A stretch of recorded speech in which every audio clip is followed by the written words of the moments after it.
It's officially Marketing a Talk, Marketing O'Clock's roundtable discussion show. Join us as we dive deep into a specific digital marketing topic. Don't forget, you can catch our Famous Friday news show each and every, you guessed it, Friday morning at youtube.marketingoclock.com or wherever you consume your podcasts. Hey there, I'm Christine Zernheld, and it's officially Marketing a Talk. On these special episodes, we dive deep into a specific trending digital marketing topic. And there was earth-shattering news in the world of analytics last week. So we have an emergency episode here with our very own Sarah Burke. Hi, Sarah. How are you? Hi, doing great. How are you? I'm great. So happy you're joining me today. Thanks for having me. If anyone doesn't know Sarah, first of all, how dare you? Second of all, she is the head of Cypress North's new data and analytics department. And you are just the perfect girl for the job today because there was big news last week that Google Analytics will be sunsetting Universal Analytics. Yes, big news. So people like me who have been dragging their feet, and Sarah set up GA4 and all my accounts a year ago, more, and I haven't been in there. I'm in trouble, everybody. It's ready to go, though. The data's collecting. Thank you.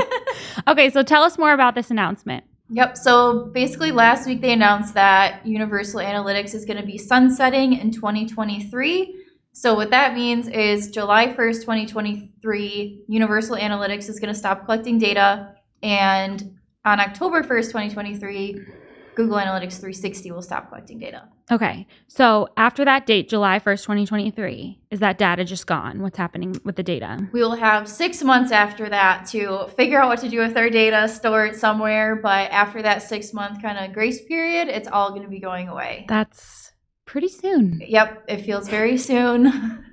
So there were a lot of reactions. I know you've been watching SEO Twitter about everyone's reaction to this.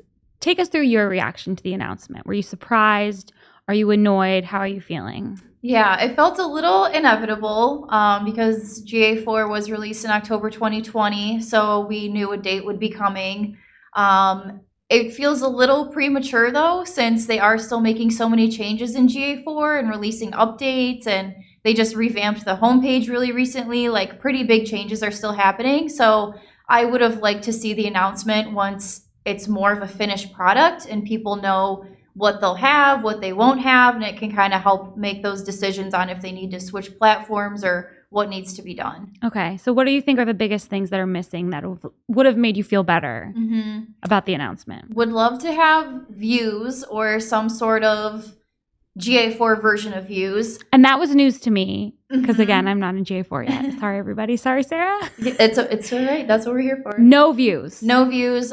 They just recently released sub-properties and roll-up properties, but for 360 only.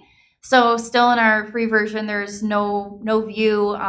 What if this whole thing is just to get everyone to pay for 360? New conspiracy theory. I don't think that'd be so far off to think. They are releasing, some things that are just 360 only, but they're saying you can use filters and segments to kind of get some version of a view, but it's just not the same to me, and it's not the same as just clicking. Yeah, I want to just be able to click and be where I need to be. Exactly. Yeah. So that today does not exist. Maybe it'll be coming. I don't know.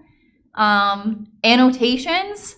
I really wish we had annotations. That is like the most basic. They added like an annotation feature to Google Ads, the notes thing, and they're getting rid of, they don't have it in GA4. It seems like their dev team could do that in an hour, and for some reason we can't annotate things. So that's kind of annoying. The solutions out there for that are people just saying to like make a separate file or something like that, but just put everything in one place. No, being able to see it on your charts with the date right there.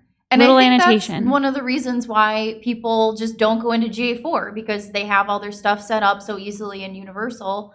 It's hard to kind of force yourself to go in there when you have to go back and forth. And it's like having to go back. You're trying to get ready for this transition. You can't go back and add your old annotations into GA4 because they're not there at all. Yep.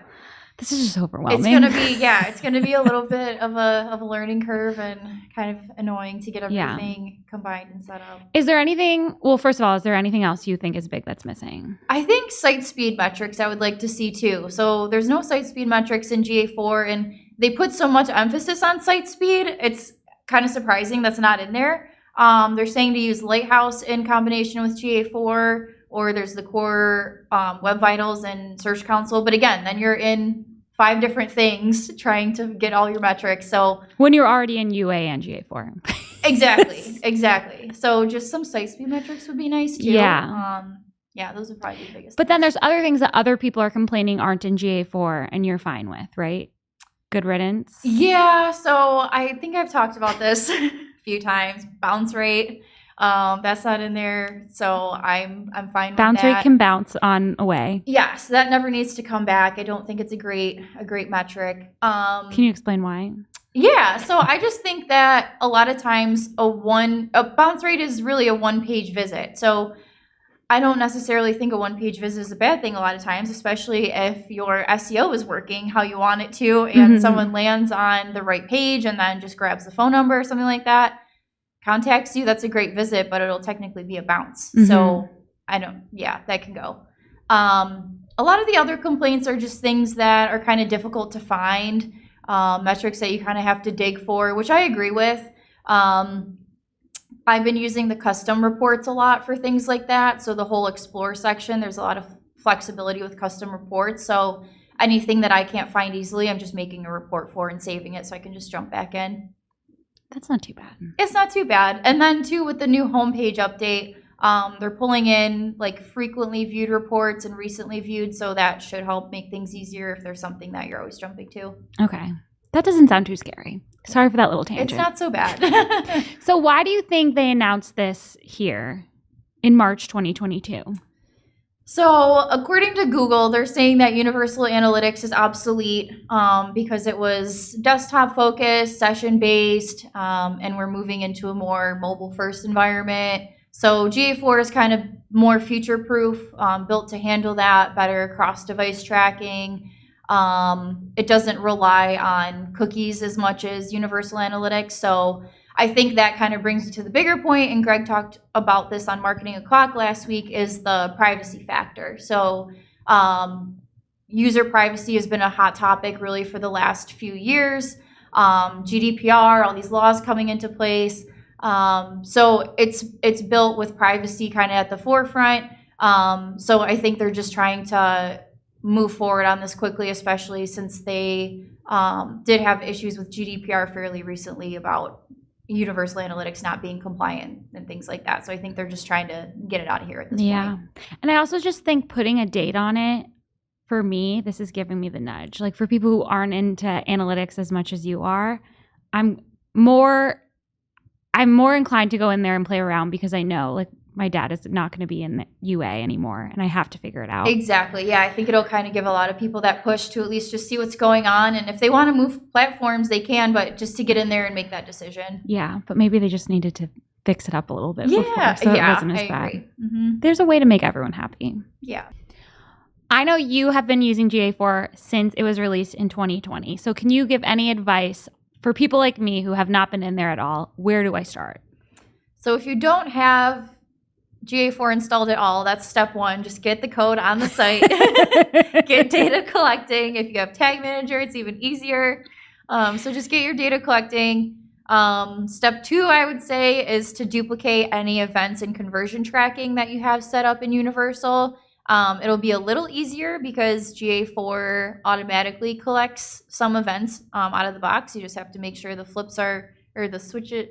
I always say that backwards. Switches are flipped on when you're installing it. So that'll kind of cover part of it. And then, you can keep it running alongside UA, kind of same as their recommendation since they've released it. So just to have both collecting, give you the time to get into GA4 and get used to it. It actually, now that we're talking about it, sounds kind of refreshing to just like start over. For like older sites, if other agencies or in-house people have been working on them and there's all these old events in there, or you put something in wrong and you had to make it twice, it's just going to be like clean slate. Traffic. There's so much bot traffic coming in for a while. Yeah. And GA4 does have automatic bot filtering, and I've seen it work well. So even in Universal, when I have the little box checked to exclude known bot hits, still coming in there, but not in GA4 at all. Okay, that's a huge pro. Might be a positive. I like that. Okay, so can you take us back to that data that we're losing. Can you tell us what's going to happen to that after July 2023? Yes. So you'll have 6 months after the July 1st date to store your data. And after that, it's completely going away. So I would start planning now and not wait until July to figure out your storage plan. That feels so crazy. That's the craziest part about this announcement to me, that they're literally going to get rid of it. Yep. Like, why can't you just have it archived or something? I know. And like part of it makes sense to me because, I mean, obviously they can't fill in this other data from this other model into the new model. So I understand that. And then at the same time too, it's like, I guess you can't have that old property lingering around forever. Like at some point they're going to want a, clean slate. 6 months is a short time to get that all figured out. And some import tool might be nice, like somewhere, I don't know. Hopefully they'll come out with something. Oh, that's still a possibility? That would be nice. They said that they will offer more guidance on exporting as it gets closer. That's all they said. So I would like maybe like a BigQuery connection, just like some kind of bone thrown to us. So GA360 has the BigQuery connector, and then GA4 does as well. Okay. But if you want to connect it right now, you'd have to get it like a Supermetrics or something like that to get data into BigQuery. So talk to me about my other options if I'm trying to save my data. Yeah, so old-fashioned exports, we're going to be exporting Excel files. Pretty much that or the API is what we have right now. Yeah. And I wonder how many people are actually going to use it. Which one? Like if you download the data, when do you think you're going to go back and look at it? Exactly. This is what we were talking about. Exactly. So if you get GA4 tracking today, you'll have a year-over-year view.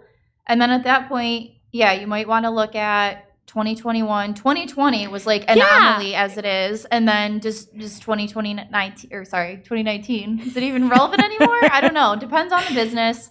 And I mean, I'm all for historical data. Again, it'll be absolutely exported. It'll be nice to have it if you do need it. But I think for some businesses, they won't really need to look back that far if they have year over year. But you got to save it. Gotta save it. Like I think about I saved all my search terms when they came back in Google Ads for a week. I haven't looked at them. Yeah, but it helps you sleep at night knowing it's in your little folder on your desktop.